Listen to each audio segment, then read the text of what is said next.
Okay, guys, I just got back from my walk. I actually hit 2 miles at 56 minutes, so that's awesome. I live in a fairly small trailer. I live in a trailer, so it's a fairly small house. And it's not laid out well for before and afters. So I'm going to try and get some footage of me, like, doing the walking back and forth thing that Carla has talked about. And I will try and see what I can do. I should probably take my vest off. Anywho, I'm going to try and do that out here while I still have light. And I'm going to have to point you down just a smidge. Forgive me, you're balanced on my trash can.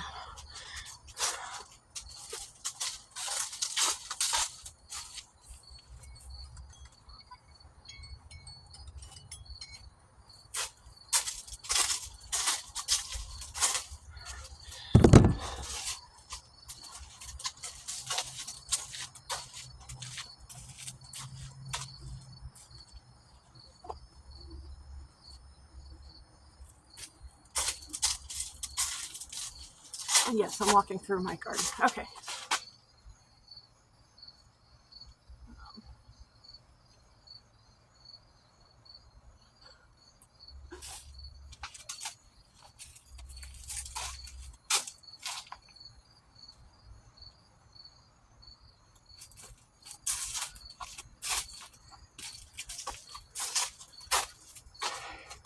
Just in case that didn't work, I am going to try and get some that include legs. That's still not really going to work, is it?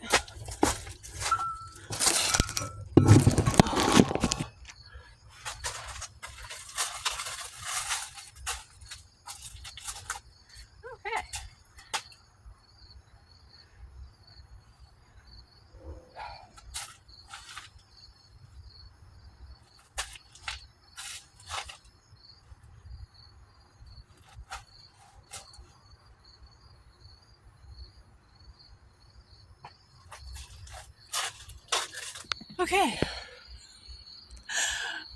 I do have a place I will take more pictures to put in my spreadsheet, just because I don't really have a way to do the video in spreadsheet.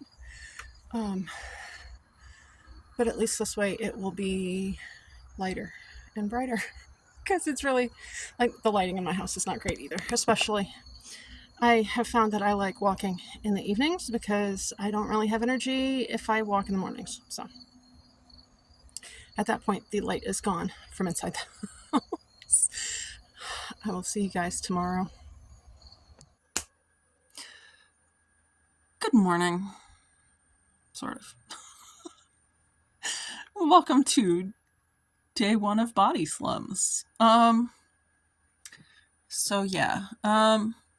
So far the day is not going like I wanted it to. For starters, I didn't get to sleep anywhere close to when I wanted to. It is the week of equinox, so I have been working on a circadian rhythm reset. Hasn't gone terribly well. I've made progress. Like, around the full moon last week, I wound up until 7 a.m. And I normally do the reset for the weeks of equinox, and normally I try and get it back to a 10 o'clock starting point for bedtime. Last night I was hoping for 1:11 or 12:34 as, like, out. I made the mistake of looking at the BodySlims app at midnight, hoping I would have more information, and I was going to watch some videos. Turned out something I had read last week had pointed me to the wrong spot for the food stuff. So, like, they don't say it's a food program, first of all. But one of my goals is... hang on. Anywho. So the BodySlims program is more about getting your mind right, better, in regards to food. And that is fine. I need that. My daughter actually said once when I was listening to some videos, she's like, it sounds like it's like food therapy. It's like, well, maybe that's what I need. And in all reality, you know, if you're new around here, hi, I'm Megan. I've been an emotional eater for as long as I can remember. But I think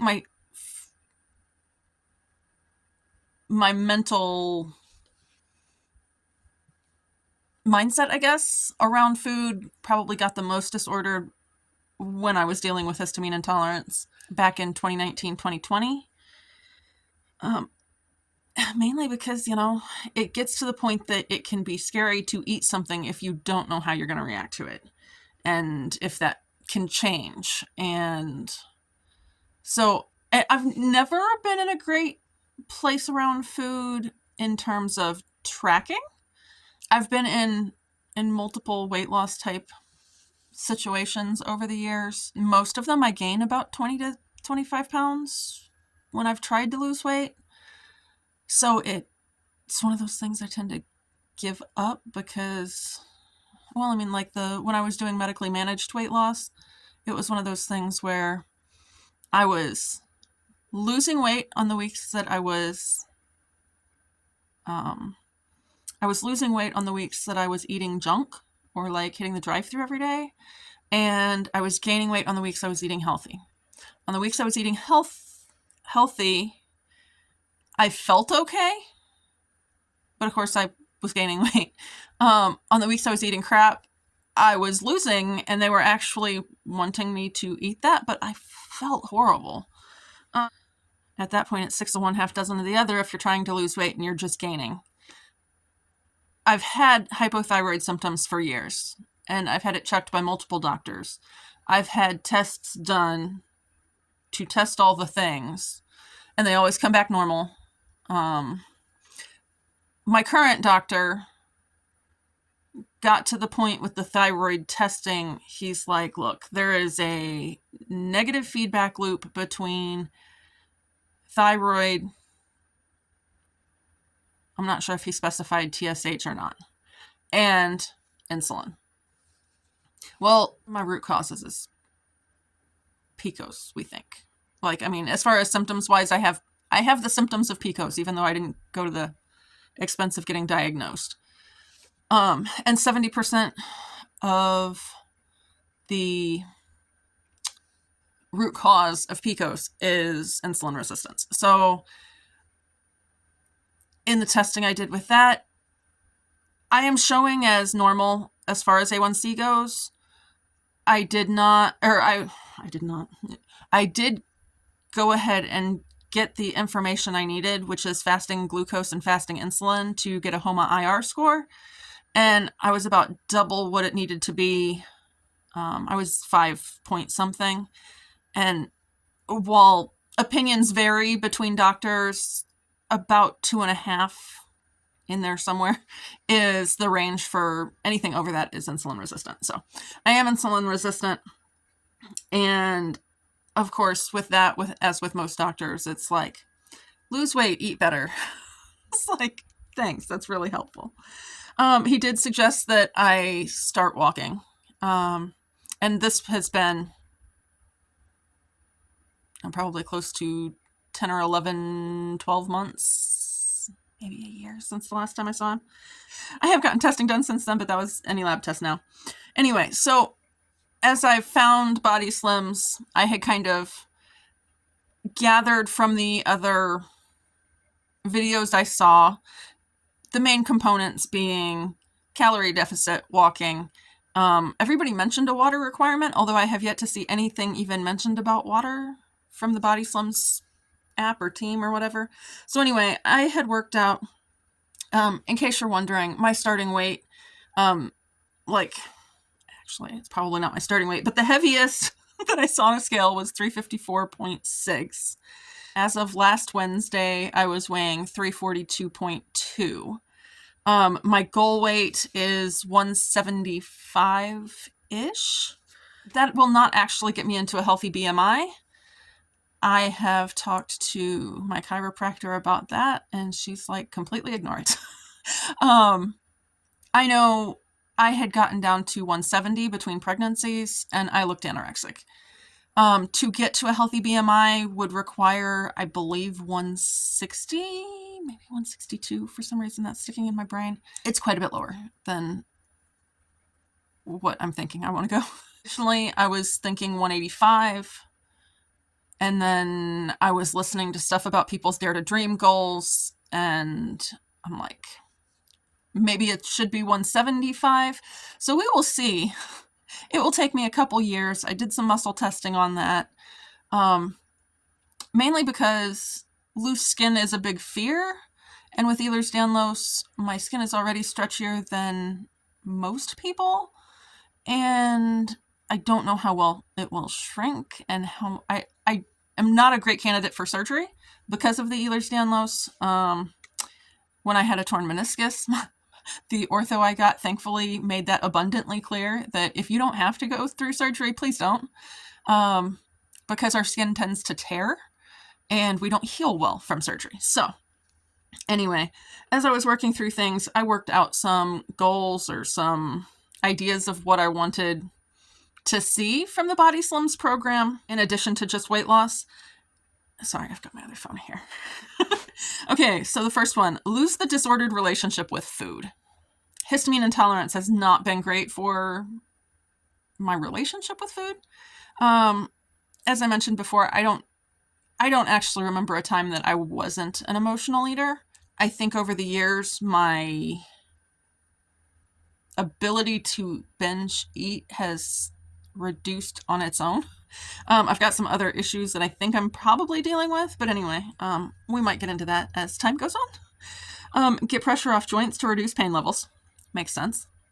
According to my chiropractor, for every pound I lose, it is 4 pounds off my knees and 6 pounds off my hips, which seems a little backwards. I'm wondering if that's because the knees is split between the two.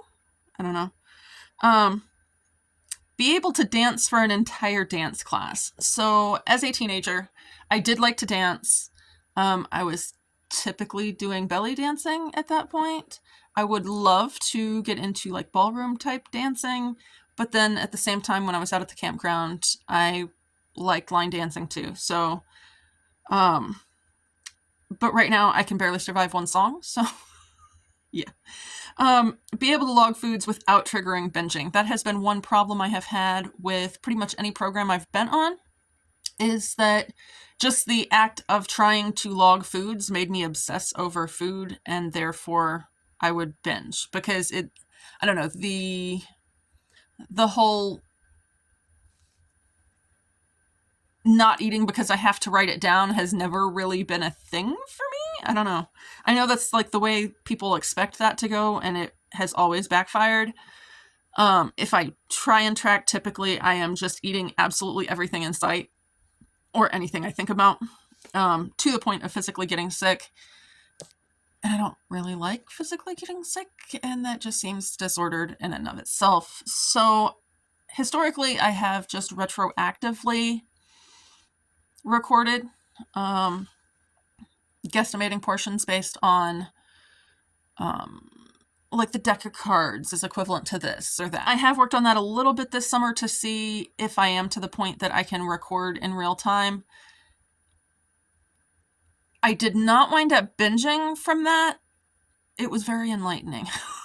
At the time, left to my own devices, I was eating about 500 to 600 calories a day because I don't really get hungry. I typically, if I don't think about food, I do have alarms set on my phones to eat, but if I'm busy at the time they go off or I don't have the phone with me, I just don't eat. I also don't eat if it's not easy to grab food when I do feel hungry or lightheaded or whatever, which is typically, yeah, if I'm waiting for my body to tell me to eat, I am lightheaded and dizzy at that point.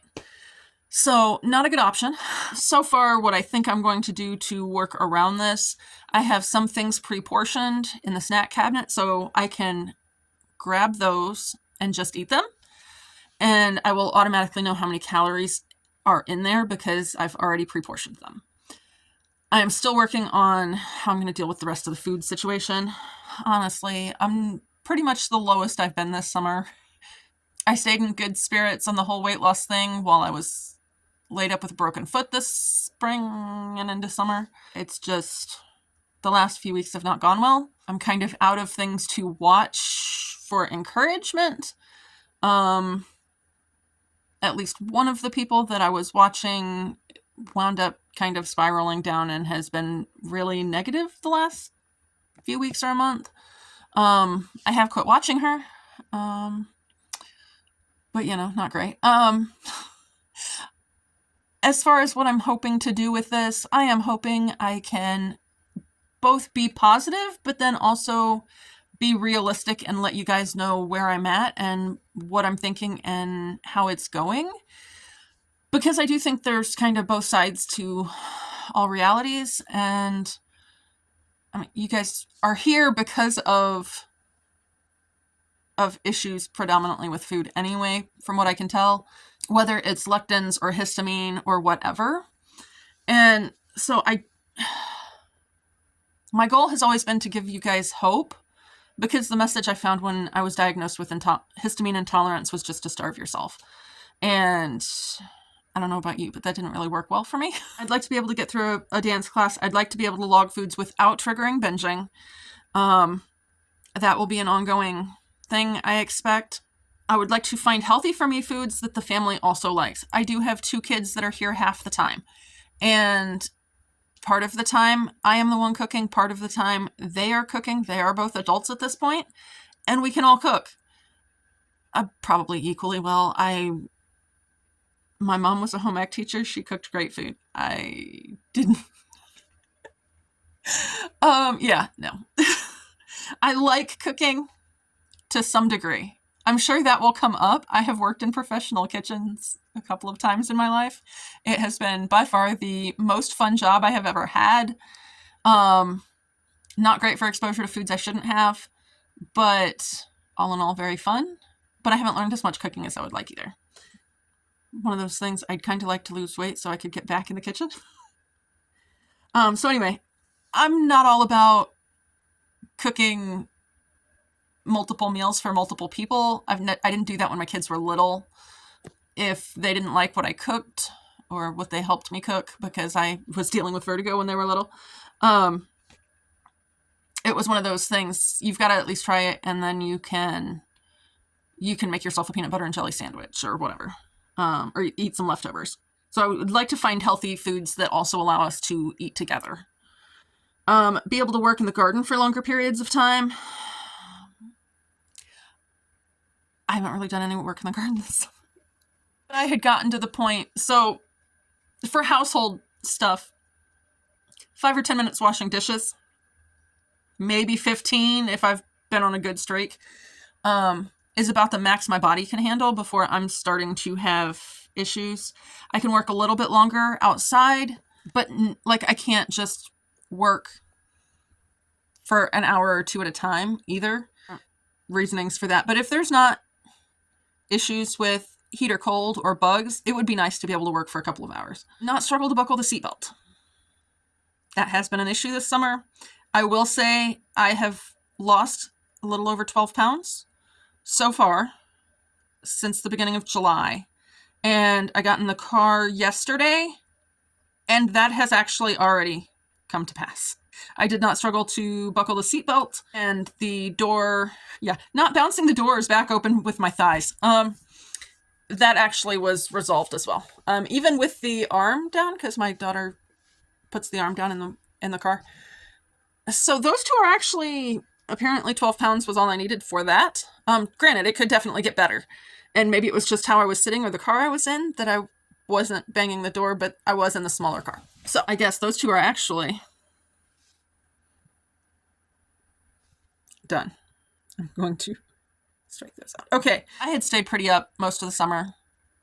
The last couple of weeks, I'll be honest, have not been great. I tried watching some live streams they were doing on Instagram and Facebook, if you've been around here and you've tried to look at my Facebook or my Instagram, you know that I'm not really on them. So I did finally find the Instagram live after about 20 minutes. I never did find the replay. It took me another 5 minutes after I was in chat to figure out how to turn the volume on. And I just never found the Facebook one at all. Like, they sent an email with a link that said, click here to get to the... No. So I came out of that feeling incredibly stupid, questioning if this was even a good option. And unfortunately, that's kind of where I've stayed. I don't like change, which isn't good. But some of that is just the fear around the food portion. I have done some prep work over the summer for things like the water. It was something I could work on when my foot was broken. And I have in the past had issues with water giving me hives. So drinking water has not always been a given. So I started upping how much I was drinking. And because the last time I reintroduced water, I was doing 2 ounces at a time and had gotten to the point I was okay with it. Even though I had fallen off, I did go ahead and start at 4 ounces. And I was upping things. I think there I had basically just divided it out to coincide with in a week of my all clear date for my foot. That way I was already drinking the water when my foot was healed enough I could start on the walking. Then I started walking. When you've broken your foot, putting weight on it, and there's a fear element there too. So anyway, I was like, my son was supporting me, just literal baby steps first. And then I'd go to, okay, let's see if I can do 5 minutes. Let's see if I can do 10 minutes. Now, when I was trying to start walking, I did find that I was in a lot of pain just off the bat. And I'm talking like I felt like I got hit by a Mack truck walking around the horseshoe with our dog. And I'm still not entirely sure why. My brother and his wife got me a weight vest, 12 pounds, just, it's a 12-pound weight vest. It goes around my shoulders, but like the weight is in the straps. So it's not like I'm adding things or taking it away. It's just a straight 12-pound weight vest. And I started walking with that, I think about 10 days before I broke my foot. It came in early. It was a birthday present, but it came in, I think, about a week before my birthday. So I'd been walking with it about 10 days and I felt much better with the weight vest. Have talked to my chiropractor. That is very unusual. The best we can figure out is it's a posture thing. So I've got her blessing on continuing to wear the weight vest while I walk. I've basically built that up 5 minutes at a time with lots of rest days for the foot and my back. I have a rib that has been going out the last month or two, which does hurt when I'm walking. I just wanted to record my thoughts before I sit down and watch the seminars because I got woken up an hour before my alarm. And voila, my calorie limit of 1,400 calories and the seminars are up. They weren't up at midnight. They have told me I had to ask, and they finally gave me an answer that stuff is based on our time zone in the app. If there was a morning message, I missed it. They've got that listed as 6 to 9. I'm not normally awake during the 6 to 9 time frame, so I don't know how integral that is to this program. I've been trying to get an answer on if I need to be figuring out Irish time versus my own time for 3 weeks, and I did finally get that answer, I think Friday. I don't know. Anyway, I got woken up an hour early. I'm running on about 4.5 hours sleep. I'm going to lay here and watch the seminars and go from there. I'll have to figure out food later. I've got enough snacks pre-portioned. I could go the entire day with just snacks. But I should probably eat something other than just peanuts. So we'll see. I don't know. I really thought I was going to be really upbeat and everything starting off, and I'm